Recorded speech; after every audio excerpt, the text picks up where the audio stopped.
Messieurs, dames, bonsoir, bonsoir. Et on se retrouve pour la dernière partie de ce Beyoncé Man 2018 avec les attentes 2019. Alors évidemment, je ne suis pas au courant de tout ce qui va sortir en 2019. Évidemment, les dates que je vais donner sont susceptibles de changer au cours de l'année. Évidemment, je ne vais pas parler de tous les films qui vont sortir en 2019 parce que tous ne m'intéressent pas et on n'est pas au courant encore de tout ce qui va sortir. C'est vraiment là mes grosses attentes de l'année. C'est les films que je vais voir, c'est quasi sûr. Encore une fois, ordre chronologique. Le 2 janvier, donc très bientôt là, on aura Une femme d'exception, réalisée par Mimi Leder avec Felicity Jones. Donc voilà, déjà vous avez la principale raison de pourquoi j'ai envie de voir le film. Mais aussi parce que bon, c'est un biopic. J'aime pas les biopics. Enfin, je suis pas fan des biopics. Mais là, le sujet est très intéressant. On part sur un film féministe qui parle d'une femme qui a beaucoup fait pour les femmes. Et Mimi Leder, il me semble qu'elle avait beaucoup bossé sur The Leftovers. Donc quand même, The Leftovers étant une des meilleures séries de la décennie, on est quand même sur de la qualité dans l'idée. Donc voilà, j'ai très envie de voir Une femme d'exception. Le 9 janvier, on aura Creed 2, réalisé par Steven Caple Jr. Dommage que Coogler ne remplit pas, mais j'avais tellement aimé le premier film que j'ai très envie de voir ce second film. Michael Jordan sera de retour, donc j'adore ce mec. Stallone aussi sera de retour. Ça sera la dernière fois qu'il incarnera Rocky. Donc je pense qu'il va y avoir beaucoup d'émotions avec ça. Donc voilà, très envie de voir Creed 2. Le 16 janvier sortira Glass, réalisé par M. Night Shyamalan. Et là, la hype est bien trop importante. Parce que c'est la suite de Split et d'Incassable. Parce que le casting est taré. Bruce Willis, Samuel L. Jackson, Jess McAvoy, Anya Taylor-Joy, Sarah Paulson. Les trailers sont ouf. Shyamalan a re-hypé tout le monde après Split. Si le film est bon, il reviendra au sommet. Très clairement. Donc voilà, j'ai très envie de voir Glass. Je pense que ça va être ouf, très clairement. Le 23 janvier sortira La Mule, réalisée par Clint Eastwood avec Clint Eastwood. De retour devant et derrière la caméra. La dernière fois c'était Grand Torino, je crois, 2008. Et vu que c'est un de mes films préférés, bon, ça peut m'aider.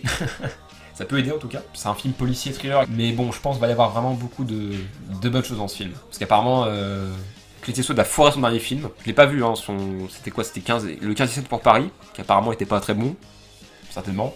Mais là, par contre, ça a quand même l'air bien.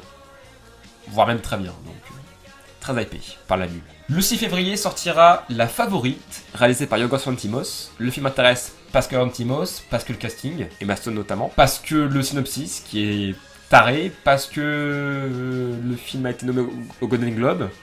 Donc certainement que le film est très bien. Et parce que voilà, ça a l'air d'être un Lanthimos qui se veut apparemment plus accessible, plus drôle. Ça peut être le film de Lanthimos. Le film de la quintessence de Lanthimos. Donc j'ai très envie de voir ça. Le 20 février sortira La Grande Aventure Lego 2, réalisé par Mike Mitchell. Alors j'avais adoré le premier film et c'était surtout parce que c'était Philard et Christopher Miller qui l'avaient réalisé. Et j'adore ces deux mecs.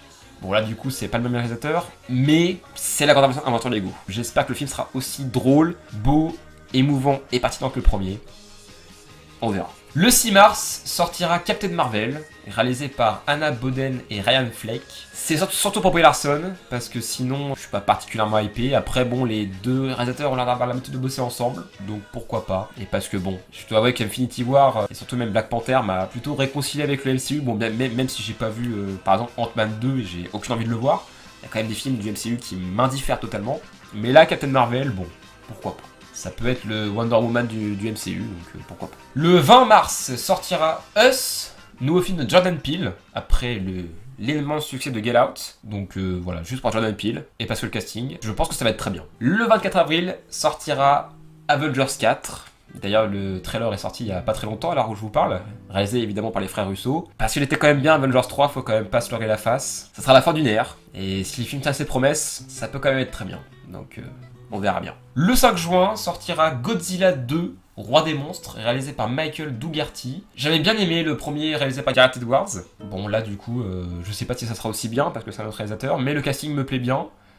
Et le film a l'air plutôt impressionnant, donc on verra bien. Le 5 juin aussi sortira X-Men Dark Phoenix, qui a été repoussé, toujours réalisé par Simon Kinberg, parce que X-Men, bien qu'Apocalypse n'était pas très bien, mais bon, voilà, je suis pas particulièrement confiant en fait en soi, mais bon, c'est X-Men, le casting est quand même ouf.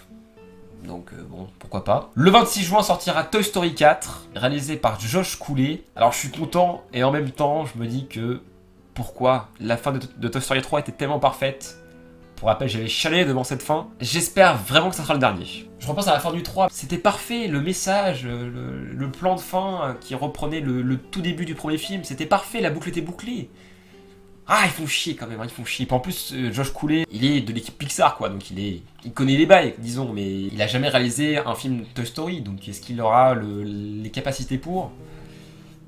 J'espère vraiment. Parce que c'est une saga que j'aime beaucoup, Toy Story. Évidemment, j'ai envie de le voir, mais la pertinence de ce 4ème volet me pose un peu problème. Le 7 août sortira Les Nouveaux Mutants, réalisé par Josh Boone. J'en avais déjà parlé pour les attentes 2018, mais il a été repoussé lui aussi. Parce que ça va être un spin-off X-Men niveau horreur.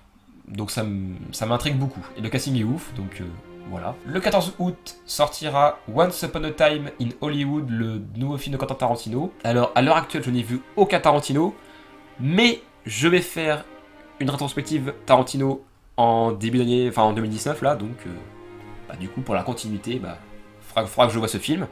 Puis encore une fois le casting est ouf, et puis parce que c'est Tarantino quand même. Le 18 septembre sortira Ça, chapitre 2, toujours réalisé par Andy Muschietti.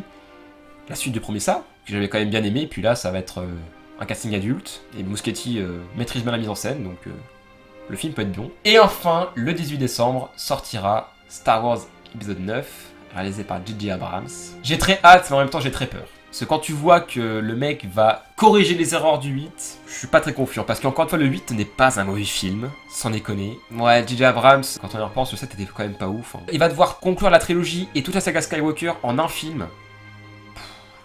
Vraiment, ça va être chaud. Hein. Ça va être très chaud. Et au moins, Rian Johnson proposait des visuels intéressants. Là, je sais pas. Hein.